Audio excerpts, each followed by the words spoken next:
We'll start with chanting Om 3 times, followed by the invocation slokas.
Om Sahana Vavatu Sahanau Bhunaktu Sahaviryam Karavavahai Tejasvinavadhitamastu ma vedvishavahai. Om Shanti Shanti Shanti. समस्त जन कल्याणे निरतं करुणामयं नमामि चिन्मयं देवं सद्गुरुं ब्रह्मविद्वरं सद्गुरुं ब्रह्मविद्वरम्. As we are covering the Upadesha Sara, we will do the Mangalacharanam shloka. I have pasted the Mangalacharanam shloka in the chat window. Please repeat after me, one of you. अन्तर्यश्च बहिर्विधूततिमिरम् Antaryascha bahirvidhurtimiram ज्योतिर्मयं शाश्वतम् Jyotirmayam shashvatam स्थानं प्राप्य विराजते विनमताम् Sthanam prapya virajate vinamatam अज्ञानमुन्मूलयन् Ajnanama unmulayana पश्यन् विश्वमपीदमुल्लसति यो Pashyan vishwam apidama ullasatiyo विश्वस्य पारे परः Vishwasya pare paraha तस्मै श्रीरमणाय लोकगुरवे Tasmai Shri Ramanaya Loka Guruve शोकस्य हन्त्रे नमः. Shokasya Hantre Namaha. Welcome everyone. So in the last session we came to the conclusion of Bhakti Yoga. Now in whenever we are studying a text, especially like this, with a gap between each session of a week, right? Once in a while we need to look back what we have covered as well. So in our this looking backward while moving forward, this is called as, in our shastras, it is called as Simhavalokanam. Simha meaning a lion. Avalokanam means like looking backward like that. Okay? So a lion majestically, when it walks forward, occasionally it looks back. Okay? In terms of what has been covered so far. Okay, whatever distance has been covered so far. This term is used in our shastras because first time when you hear something, it is called as Shravana.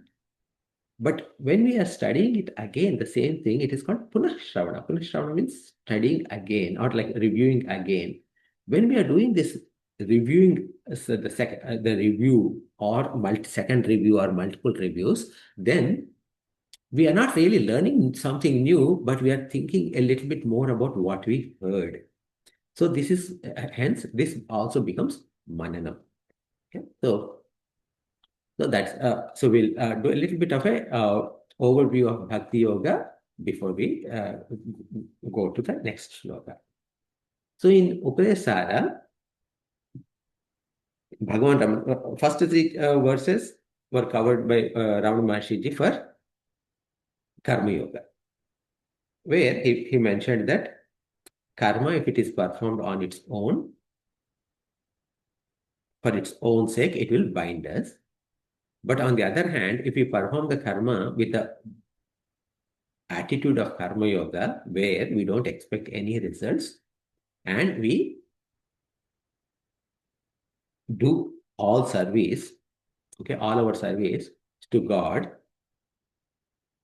with Ishwararpana Buddhi, so that saying that I am servant of God and I am doing it for sake of Lord.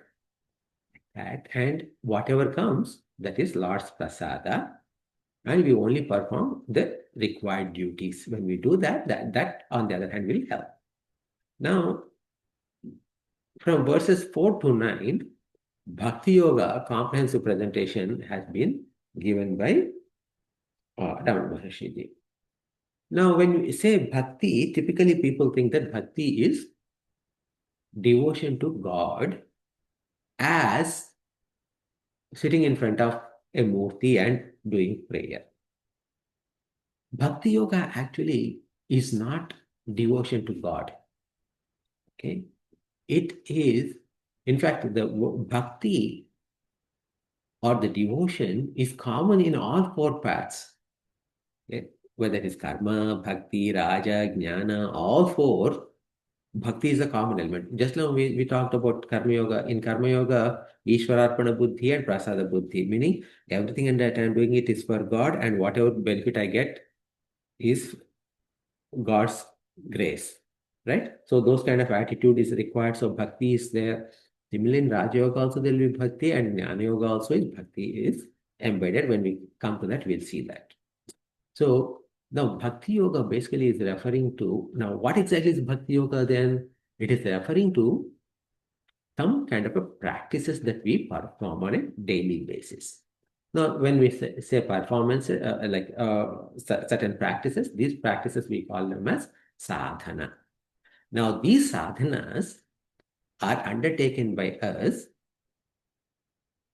in devotion to reach our oneness with God. Now, when we are performing sadhanas, these sadhanas are dependent upon which faculty you have used most. Now, when my body has a unique role to play, we call it as puja. If my speech has primary role to play, then it becomes japa. When my mind has a major role in, then we call it as chintana. Chintana or dhyana or upasana, any of those three terms. Okay. So we said that puja is starts with a worship for a deity meaning for a particular murti in a certain form, like Lord Rama, Mother Durga, like that. And now, initially, it starts with one murti, but then as the practice goes on, that murti becomes expanding and expanding more and more, and it finally culminates when the whole universe is seen as the form of that God. Okay? So this is where Ramana Maharshi said, Jagate Ishadhi Yukta Sevanam Ashtamurti Prut Deva Pujanam. Now, Jagate Ishadhi Yukta Sevanam, the word Seva is there. Ashtamurti Prut Deva Pujanam. Pujanam is there. Now, Sevanam means service. Pujanam means worship. Okay. So you start with service and it will become worship. Now, what does that mean? Every thought, word, and deed, all of them should become service to the Lord. That's the highest worship, or highest puja. Now, with this attitude, when we see other person or other entity, we must see that Ashtamurti. Ashtamurti means that Ishvara, right, who is spread across Panchamahabhutas, Jiva, as well as Surya and Chandra, we talked about, right?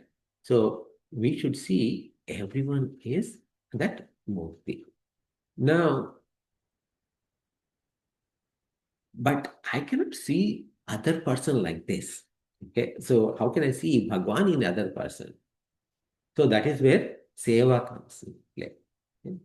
Now, if you're doing seva meaning service, right? So you're doing a service to who? Like, say, for example, now think about you are in a customer, I mean, like, think about a person who is in a customer service role, okay? Sitting at a reception desk, simple. Okay. Now, a receptionist, irrespective of his or her preferences, whether the black person comes, white person comes, desi comes, man comes, woman comes, young person, older person, good looking person, or ugly looking person, it doesn't matter who it is. The receptionist will have same smile and same question. Welcome, what can I do for you? And so in this service, there are no personal likes or dislikes. There's no scope for personal dislikes or dislikes.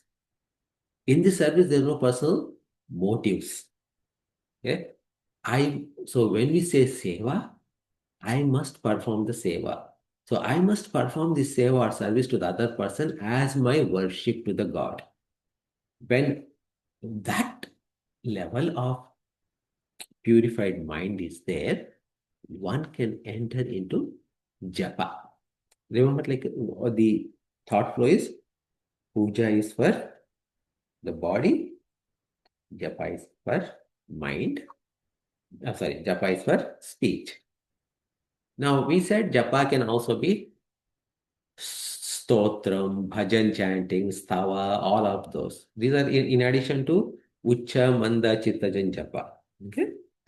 So in a stava, the activity, the sphere of activity could be large. Maybe a bhajan is going on in a big hall. Yeah, maybe 50 people are attending the bhajan. And uh, uh, okay. But when the text and all of that external influence, because you are sitting with like-minded people and they're all chanting or singing that song, you got up, caught up into that fervor and you also started singing. You also started feeling. Okay. So there is an external influence on us. Then from there, when you come to Ucha Japa, only you are doing the Ucha Japa means loud Japa. Okay? So when you're doing the loud Japa, what is happening? Nobody else is there, only you. So now the external support is removed. You are reliant on yourself. So now where is the support coming from? It is coming primarily from speech with some help from mind. Now what am I doing? I'm invoking the form of the Lord. I'm thinking about leelas of the Lord, qualities of the Lord, nature of the Lord, all of these things that I'm thinking about. Okay. So there is now whether, so in japa, I have particular freedom. What is my freedom? Where do I want to focus? Oh, I want to focus on Shiva. Or I want to focus on Rama. No, I want to focus on Krishna. Sure, yeah, pick whoever. Okay, I settled down on Krishna. Okay, Krishna it is. Actually, you know what? Krishna, I want to think about Krishna in Vrindavan. Okay, Vrindavan, baby Krishna. No, no, no. I want to see about Krishna who is doing all mischief activities, okay, mischievous activities, stealing butter, etc. So be it. Oh, I want to focus on Lord Krishna, who is Jagat Guru, who is teaching Bhagavad Gita to Arjuna. So be it. So here in Japa, where you want to focus, you have that freedom is there. Okay, on Bhagavan. Okay. Now, in this, what happens is that when we say Bhagavan, now when we say Bhagavan, yeah, are we referring to Brahman or Ishvara?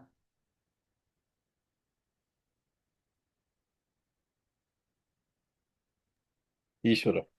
Ishvara. Correct. Why? Because he is one with forms. We Mhm. relate much more easily with a form of matter.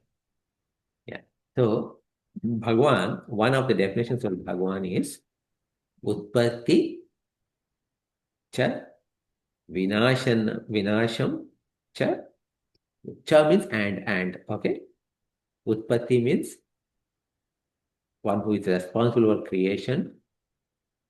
Vinasham, one who is responsible for destruction or dissolution. Cha Bhutanam agami, so agatim and gatim. Agatim, gatim. Veti, meaning bhutas meaning who are bhutas? Where are bhutas? Bhuta meaning any being is bhuta, not ghosts. Okay, so the coming and going of all beings, meaning like when a being is going to be born and when a being is going to die. Avidyam vidyam cha savache bhagavan iti. And he also knows what every being knows and what any being doesn't know. Okay, all of them. So that means what? He is creator, he is dissolver, okay, and he is responsible for when people are coming and going means what? He is their nourisher, okay, and he knows what everybody knows and what anyone doesn't know means he's all knower. Okay, so these are all certain qualities that are listed. So this is Bhagavan. Now, what am I? I am Bhakta of that Bhagavan, devotee of that Bhagavan. Now, whenever we think about Bhakta, what happens is sometimes we get scared. Tukaram is Bhakta, Mirabai is Bhakta, Hanumanji is Bhakta. No, I cannot be there. I cannot be put in those along with those people. Okay, so no, no, no, I am not a bhakta. So this is something that kind of a mental block comes into us. But understand that as we chant the Lord's name, it becomes part of us. Bhaktas are not limited to saints or sages. We can also be bhaktas. Now, question is that we have so many thoughts, right? Now, when we have so many thoughts, how can I remember God in and through all the thoughts? Okay, that's the question. Now, this japa can be performed not just during when sitting in front of Bhagwan for 10 minutes in the morning, but it can be performed throughout the day. Whether you can say it loudly or softly or even within mind. Okay. Now, when this chanting becomes integral to us, it is called as Japa Yajna. Okay. So that means that our mind is constantly chanting. Now, what happens is if you wake up and once you start doing it, what one of the best things to do is do japa before going to bed. Not just before going to bed, after lying on bed as well. Okay. So when you wake up from sleep, and if Lord's name comes into mind first, then understand that the thought of the Lord was there in and through the entire sleep, and you went to sleep with the thought of God. So then, if that is done, you have divinized your sleep completely. So this is a greatest sadhana. And now sadhana means a practice, right? A sadhana can give us, some sadhanas will give us chitta shuddhi. Chitta shuddhi means purity of mind, like performing karma yoga. If you're performing karma yoga, chitta shuddhi will come. If you do upasana, chitta ekagrata, meaning concentration or clarity of thought will come. But japa is one sadhana that it can give both chitta shuddhi and chitta ekagrata, meaning purity of mind and clarity of thought. Both of them can come. And this can be done by anyone at any time. I woke up, I did not brush. Can I do it? Yes, of course you can do. Okay. I did not take shower. Is that okay? Yes, I can do. Okay. I am sick. Can I do it? Of course you can do. Okay. I just ate. Can I do it? Sure, yes. I'm sitting in bathroom on the toilet seat. Can I do it? Sure, yes, you can do. Okay. There's no time or no place where japa is prohibited. This is the specialty of japa. And anybody can do, anytime it can be done.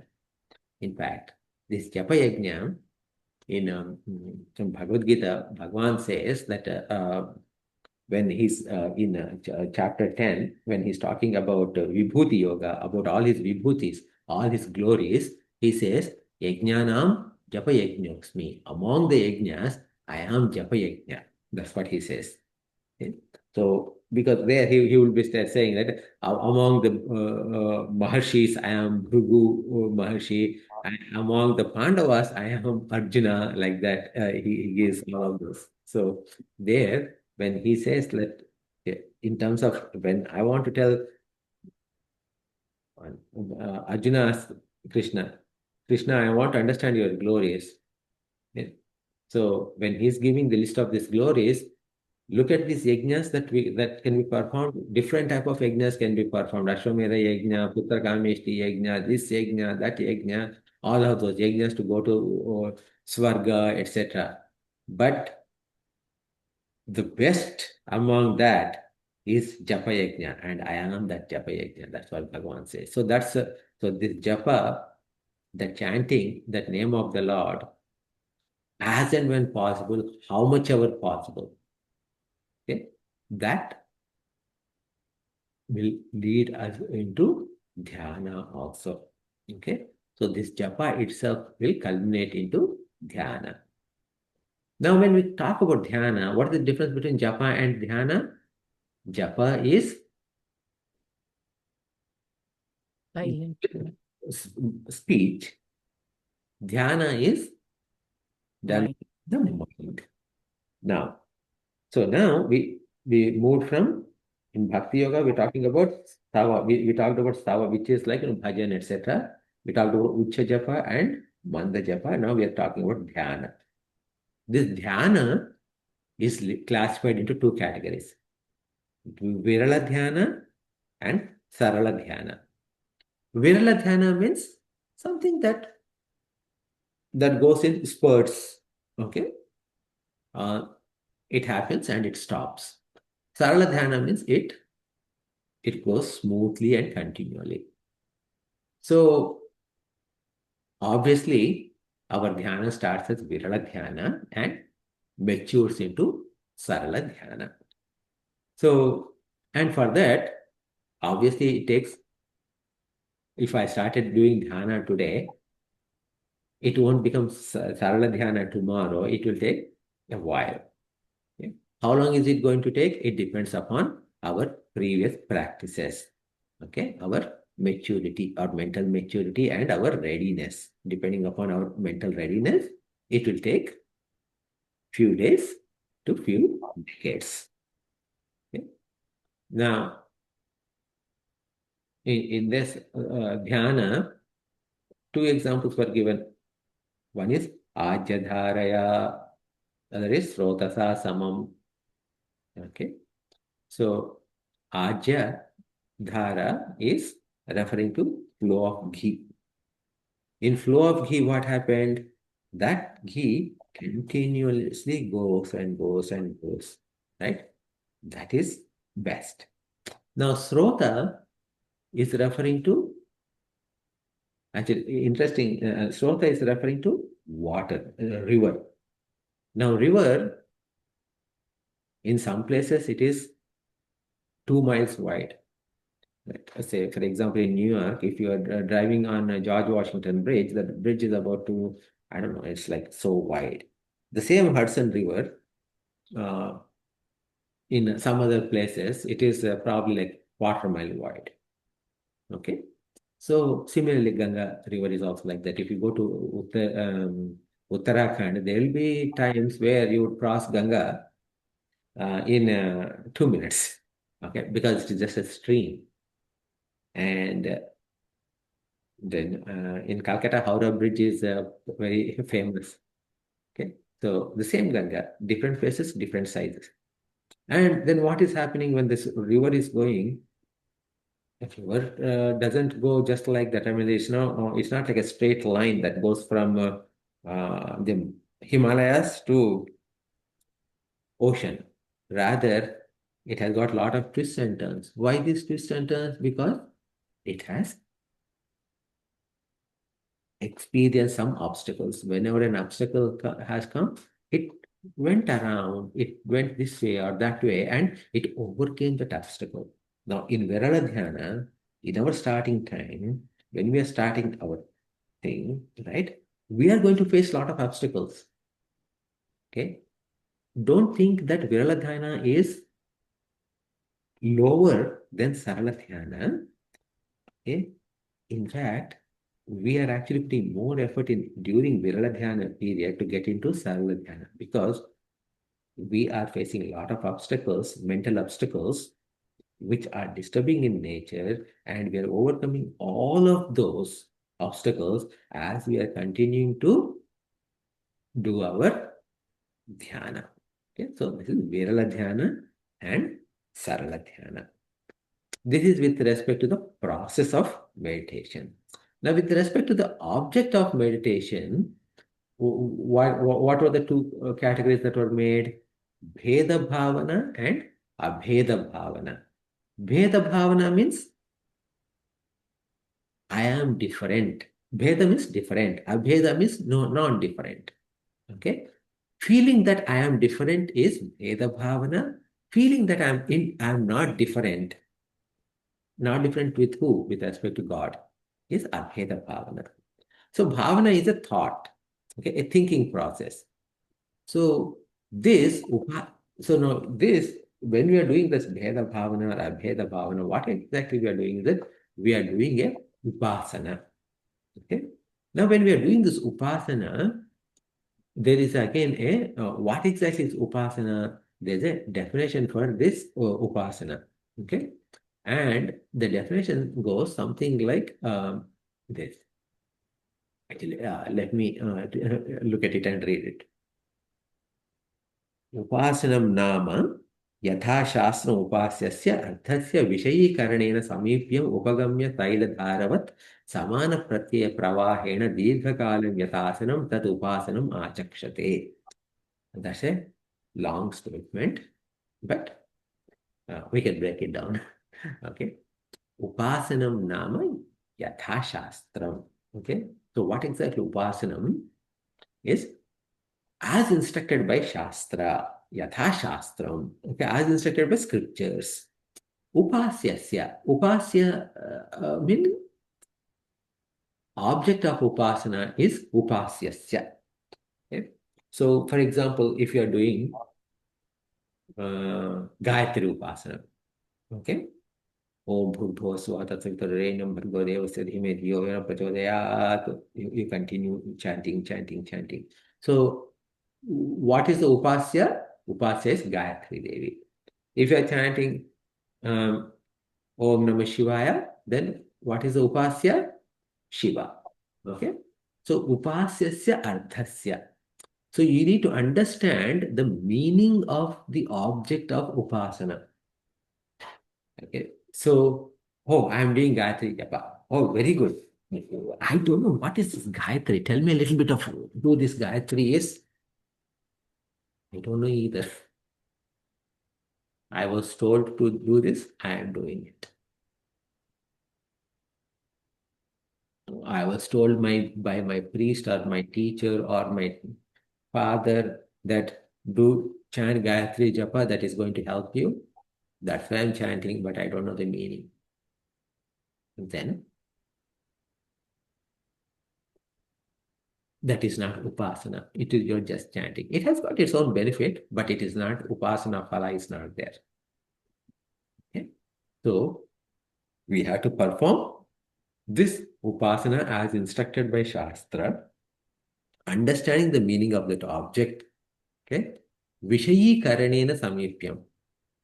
Now what happens is that when you understand Vishayi karanena samipyam means because you understood that Vishaya meaning the topic. Okay? And you are closer to the topic, you are closer to the meaning. Now you get closer to the object. What is that object? Object of upasana. Okay. So if you understand the tattva, okay, of Shiva, what exactly Shiva meaning? Okay. Mean not like she means this, va means that. Okay. So hence Shiva. Oh, that's what I understood. Not like that. Okay. So what exactly is Lord Shiva means? Okay. What exactly it represents? All of that, if you understand, then with that understanding, when you are chanting, you get closer to that object. Upagamya. Upagamya means you will approach. How will you approach? Tailadharavat samana pratyaya pravahena. Now, we said ajadhara. Ajadhara meaning the ghee that is going to be poured into fire. Okay. Now, Tailadhara is nothing but oil. Okay, oil flow. Okay, oil dhara. So, which is very similar. Okay, Tailadharavat meaning just like Tailadhara. Samana pratyaya pravahena. Samana pratyaya pravahena means pravaha means flow. Samana pratyaya pravaha meaning sajatiya vritti pravaha. What is sajatiya vritti pravaha? All thoughts of same category or similar thoughts are going through. Okay, all thoughts are similar thoughts about the same thing. So maybe now let us take Shiva, right? All thoughts are around Shiva. Maybe one is talking about Shiva's forehead, bhasma on his forehead. Maybe some other thought is talking about the snake in his neck. But still, the object of both these thoughts are Shiva alone. Okay? Now, in this way, Dirgha Kalam Yat Asanam. So that means that you are sitting in a place and you are calm. You're doing it for regularly. Dirgha Kalam means for a long term. Okay? Tat Upasanam. Achakshate. That is called as Upasana. So what is being said is most important factors. You need to understand the meaning. Because you understand the meaning, you'll come closer to the meaning. Okay. And you get closer to that object. Okay. And it has to be continuous flow of thought in the same thing. And you have to do it for a long time. Now, We all know how to do Upasana. We all perfected Upasana. How?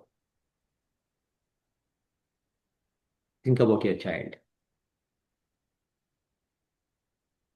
The Upasya. Who is Upasya? Who is the object of Upasana? Your child. And when you think about him or her, you know who your child is. Okay? It is not just the name, but it is along with the name, you know their form, you know their strengths, you know their weaknesses, you know their challenges, you know the struggles they have gone through. All of them are there. And then what happens? Because of that, when you start thinking, you become closer and closer to your child. And all your thoughts are surrounded around your child. What I mean, like even if your child is now 20 years old, even if a child is 10 years old, you still remember what his first words were, how he or she cried on the first day when you left at the school. Maybe actually more than he cried, you might have cried more when you're dropping the child at school for the first time and like thinking that okay, so my child is going to live without me now. Okay. So all of those things, when you keep on thinking, what happens? You become closer and closer, and you become bonding. And these thoughts, when they become, and these thoughts are constantly flowing about our child. May not be our child. Maybe like the example of child is a bad example. The better example is, I mean, I don't know if any of you have, I don't yet, but uh, having a grandchild. Whenever, if you know someone who has just now became grandparent first time, my word of advice to you is don't call and congratulate them. Your call is going to last for 2 to 3 hours. How that newborn baby is the much better than Einstein. Okay, instead just text them congratulations and be done with it.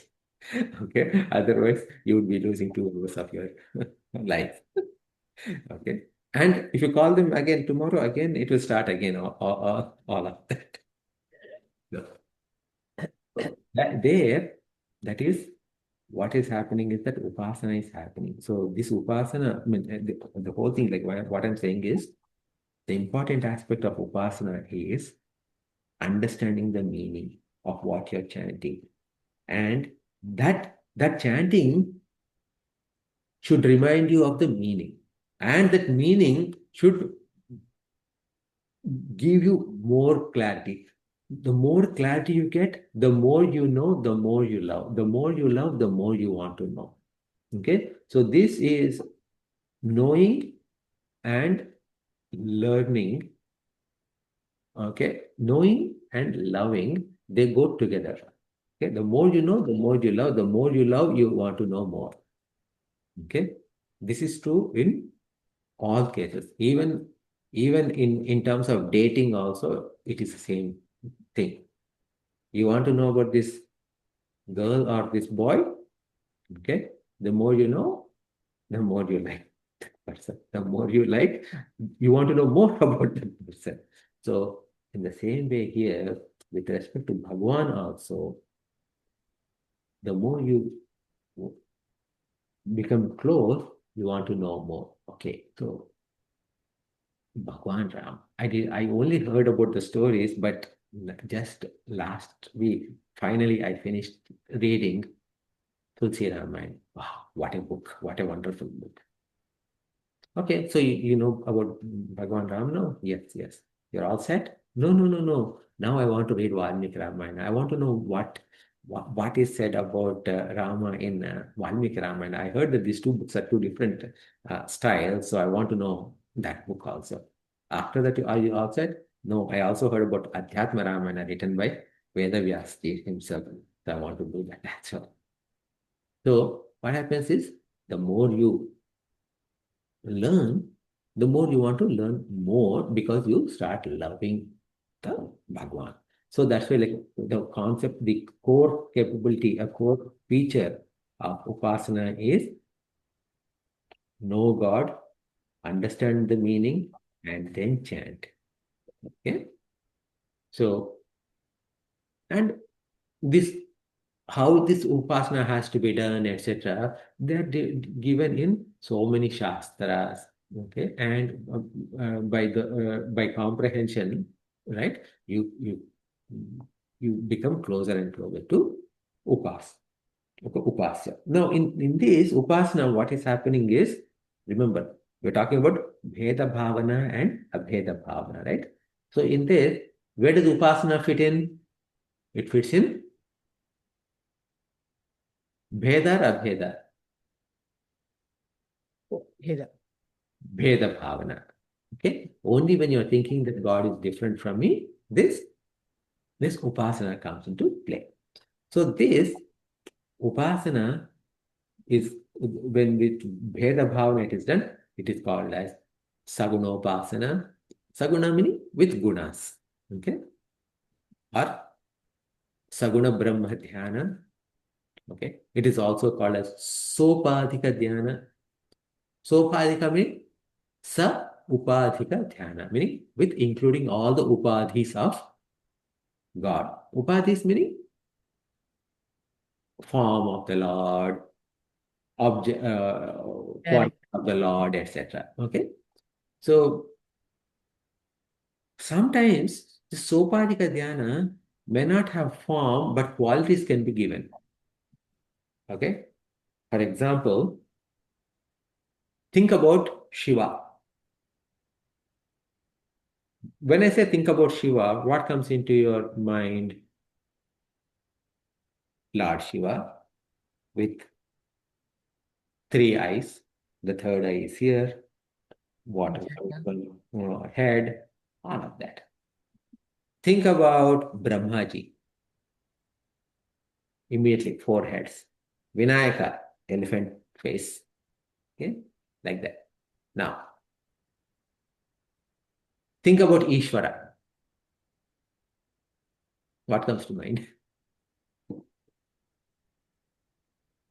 The Jata. From Ishvara. the yeah, Ishvara, that is Shiva only. No, I'm talking about the Ishvara as in Vedanta Ishvara. So Ishvara, yeah, It's Supreme, the all-knower. universal. So what happens is that sometimes Ishvara, Ishvara has gunas, but no rupa.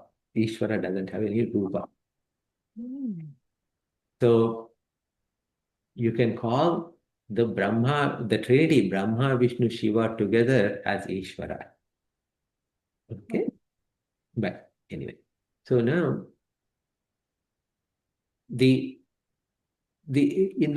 so sopadikatana, that is what like I'm trying to say is sometimes this dhyana may not have form, but there could be still qualities given to God. Okay? So for example, the ones that we talked about, right? Who is the Srishtikarta, Layakarta, okay, and sorry, something fell down. Yeah. So Srishtikarta, Layakarta, who knows everything, all knower, etc. Right? Omnipresent, omnipotent. All of these are the qualities of the God. Okay? So, especially in Abrahamic religions, there is no form of God, but they have qualities. Okay, there may not be a form of God, but they have qualities. Okay? So, if I think God as Sarvajna, Sarvashaktiman, okay, all knower, okay, it is nothing but Saguna Brahma Dhyana, simply because I know that I am not Sarvajna. I am not all knower. Okay, and hence I am different from God. This is Bheda Bhavana. Now, in Abheda Bhavana, what happens is that in this, it is Nirguna Dhyana. Nirguna means no gunas, meaning transcending the gunas. Transcending the gunas meaning what? transcending the upadhis also. Okay, so upadhis meaning, what are the upadhis for us? Our upadhis are our Senses, body. shariram. Shariram means our physical body, our mental thing, right? So that is sthula sharira, sukshma sharira, karana sharira, meaning the physical body, subtle body, causal body, these are all upadhis. Okay, so when you transcend these upadhis, then what remained? When there is no sthula sukshma karana sharira, sthula sukshma karana prapancha, when they are transcended, there's no reason for, there's no scope for Ishvara either. Because Ishvara is the creator of this world. Okay? Now, when you transcended this physical world, this sthula sukshma karana prapanchas, then there's no role for Ishvara. So all that is there is Brahman alone. And when there is Brahman, where is the scope for you versus Brahman? Okay, where is the scope for your body versus my body? This is Abheda Bhavana. And this is a real Abheda Bhavana. And this is most purifying one. And this, in our Vedanta, in Atma Bodha, Tattva Bodha, etc., we say it as Brahmakara Vritti. Brahmakara Vritti means thought. The thought that I am Brahman, Aham Brahmasmi. That thought that is there, that will result in Bhagavan Ramana Machine, one of in Shloka says, Bhavashunya vad Bhavasustitihi. Okay, so that Bhavashunya, meaning it is beyond all bhavas. Because the feelings, the thoughts, etc., everything is coming from where? All of that is from Sukshma Prapancha or Sthula Prapancha. That's all. Okay. Now, when you are dropping all of that, there is no scope for any bhavas anymore. Okay. And everything is in it. So, place. Even the thought that I am Brahman, even that thought, Soham, that thought is also gone. All thoughts are merged in Brahman, and Brahman alone is left. So this is Abheda Bhavana. At that time, the seeker is no more contemplating on God. He is not saying that, I am one with God. The seeker himself is not there. Whatever is there is God alone. He is just left alone. Now, this is the ultimate devotion where the individuality, our ahankara, etc., everything has merged into Lord, and then there is no difference whatsoever. Okay, so this is what the highest culmination of our bhakti yoga. Okay, so now this bhakti yoga. Okay, now once the sorry,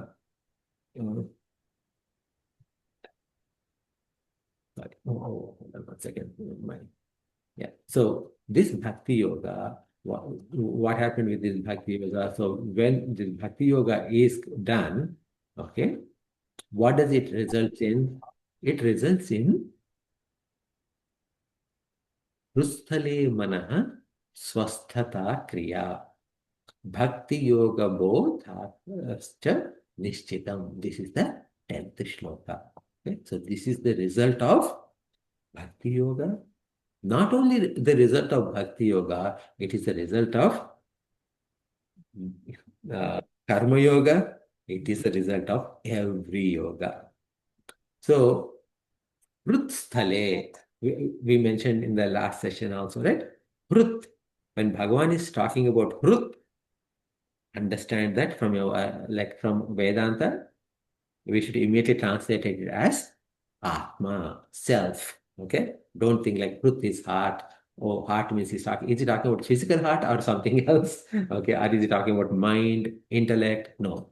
Okay, none of those. He is talking about Prut meaning he is talking about self. Okay? Okay.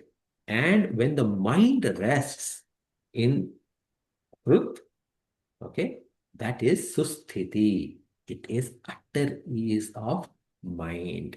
Okay, so this abidance of mind in the self is final culmination. Because what is happening with the mind? In the last session, we talked about a bird, right? Do you remember? Like we talked about a bird called Chakanapakshi from Chandogya Upanishad. And now that what was the example that we said? What was the example given there is that Chakanapakshi has got I mean like a Shakunapakshi which has given like a huge rope, as in maybe like it is tied, but it is given like a maybe like a 200 meters of that's a 500 meters of rope is there. Now it flies here, there, everywhere, and it has to come back. Okay, because it is tied to wherever it is tied to. Okay. Similarly, our mind is also tied to ourself. Okay. Our mind meaning Mana, Buddhi, Chitta, Ahankara, all four of them are tied to our self. Meaning what? They're not physically tied. What we mean when we say tied is that they cannot function in the absence of the self. But not realizing this, they are running around all over the world to find satisfaction. Now, unfortunately, they cannot find any satisfaction anywhere. So what does it need to do? It has to come back to pavilion. Okay. So that Utsale Manaha. So now what is happening is that even today, even now, whether we are a seeker or not, whether we put any effort or not, it is happening on a daily basis whenever we go to sleep. Okay. The mind and intellect are dissolving into the mind, and that is why we all love sleep. Okay, especially deep sleep, interrupt free deep sleep. Why? Because everything is merged back into self. But when, but that at that time though, it is tamas pradhana. Okay, so we are ignorant of anything that is happening. We are ignorant of our true nature. Okay, we are unable to think through. But what we want is that we want that merging of our mind and intellect when we are awake. Okay, even when we are awake. So this is the when you uh, experience oneness with God. Okay? So,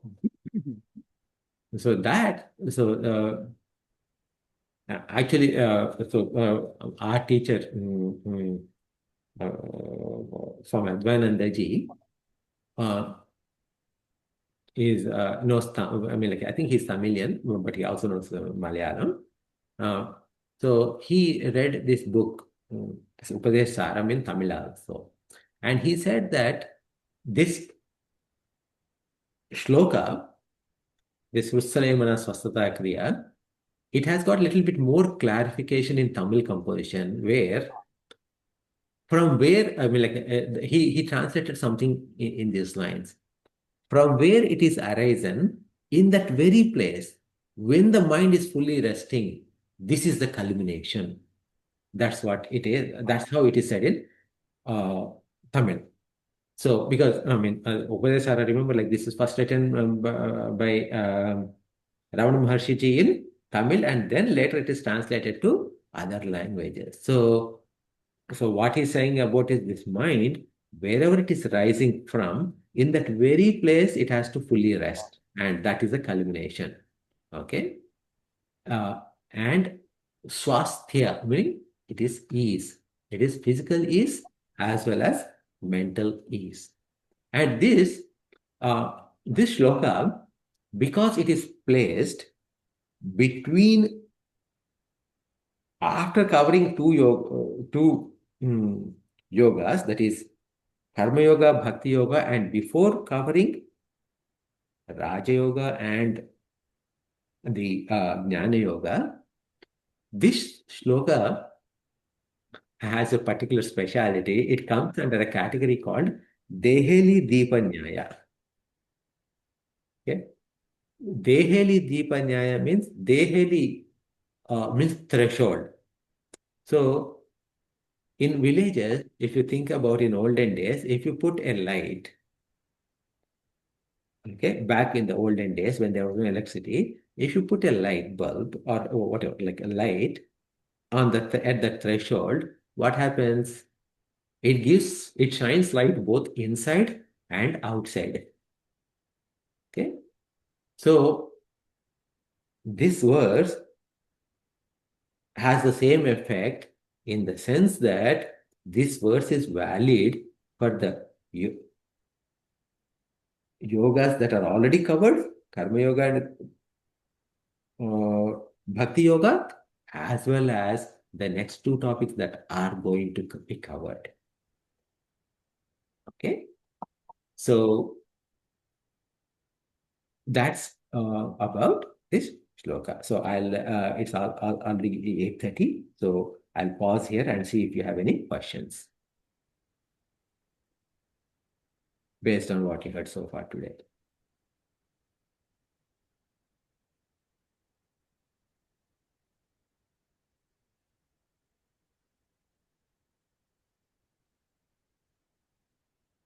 Or to reflect a little more. So then if there are no questions, can we close?